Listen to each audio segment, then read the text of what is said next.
Well, the price of gold has been under some pressure ever since last Friday's release of the better than expected non-farm payroll number for January. Gold dropped $35 an ounce right away in response to that release. And more important than the 25,000 or so jobs by which the forecast beat the expectations, what traders were really looking at were the upward revisions to prior months throughout 2014, where the government added a lot of additional jobs. And so more jobs throughout the year were created, at least according to the government, than was originally expected. And this really emboldened the forecasts of a Fed rate hike later this year, perhaps as soon as June. This is seen as proof that the recovery is real and that the Fed is going to be raising rates. And that really pulled the rug out from under the gold price.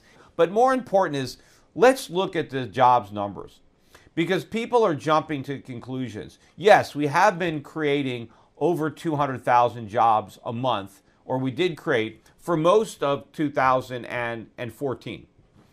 But is this in response to a strong economy? That's not what the data suggests. What is more important, what is more influencing the number of jobs is the quantity, or rather the quality, the nature of these jobs. It is the shift from full-time to part-time employment, driven mainly by Obamacare, or more precisely, the need to avoid the requirements imposed by Obamacare. Obamacare forces employers to provide insurance for full-time employees. As a result, employers are hiring more part-time workers than they normally would. And that is substantially influencing these numbers. In fact, the real reason that we have such a low unemployment rate and we're creating so many jobs is because people are in effect sharing their jobs. We have a job sharing program. And so people don't have a full job, they have part of a job, and somebody else has the other part. If I'm an employer, let's say I have two workers and they're each working 40 hours a week. And if I need to cut back on my workforce, I can either fire one worker or I can reduce the hours on both. Let's say I reduce my full-time employees, instead of them working 40 hours a week, they only work 20. Assuming the rate of pay is the same, I've cut my labor costs in half. I have achieved my objective, but nobody is unemployed, right? Both of my workers still have jobs. So no one's lost a job, but they're sharing a job. They're working part-time. Maybe I cut their hours back to 10 hours a week. And then I actually hired two more guys. So now I have four guys working 40 hours instead of two guys working 80 hours. I've cut the hours in half, but I've doubled my workforce. According to the government, I've just created two jobs, even though what I have is four people sharing one job. According to the government, I've created two. This is what is going on. And so this is the primary reason that we've created so many jobs and that we have so few people unemployed, because so many people have a part of a job.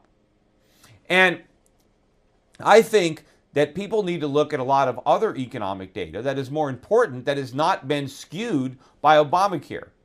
But the reality is, traders are ignoring all of the bad economic data that they should be focusing on, and instead just remaining fixated on the jobs numbers. And I think they are positioned to be blindsided when the economy turns around. If your job picture, if you live by these part-time jobs, you die by the part-time jobs, because it is a double-edged sword. Because when companies start cutting back on workers because they have to reduce hours, they're also going to be firing more people, because they hired more people, they need to fire more people. If I want to cut back on the number of hours that my workers are working, and I have a lot of part-time workers, I'm going to have to be sending out more pink slips by numbers than would be the case if I was letting go of full-time workers. So it's going to work both ways. It's going to help pad the numbers on the way up, but it's going to depress them on the way down. So for now, it's the false belief that the economy is strong and that the Fed's going to raise rates based on a misunderstanding of what the jobs numbers really mean that is keeping a lid on the price of gold. Of course, one other thing that is happening that should be lifting the price of gold, which is inflationary monetary policies all over the world. More and more central banks are now reducing their interest rates, launching QE programs. Gold prices are rising in terms of those currencies. But the fact that everybody believes the dollar, right, the U.S. is going to be the lone holdout in the easy money parade, that is what's keeping gold prices from really going ballistic.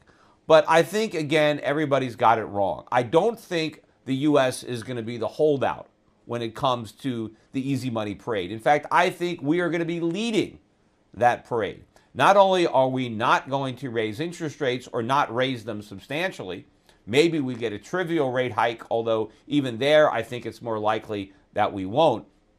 But we are going to be launching a new QE program, the mother of all QEs. It's going to make the Japanese or the Europeans blush the size of the QE that we're going to launch, especially, too, if the Fed is going to be motivated based on jobs. Because I believe the employment picture is going to turn south in a big way. And then the Fed is going to have to rev up the presses, and it's not going to work. See, that is the problem. They are going to succeed in creating inflation, but they will not succeed in creating jobs. And so the more money they print to create jobs and the more the printing fails to deliver, the more they print in the future. Because, again, they are never going to question the validity of what they're doing, the efficacy of their plan. So if they do a lot of QE and they don't get enough jobs, they just do some more. Right? And if the economy gets worse, it must mean we didn't do it big enough. So that is what's coming, and when the markets realize this, then it's going to be like taking, the lid off the pressure cooker when it comes to the price of gold, and it's going to be rising sharply. In the meantime, I continue to encourage people to accumulate as much physical gold and silver as they can before the rest of the financial community wakes up to this reality and they're rushing to buy these metals at much higher prices.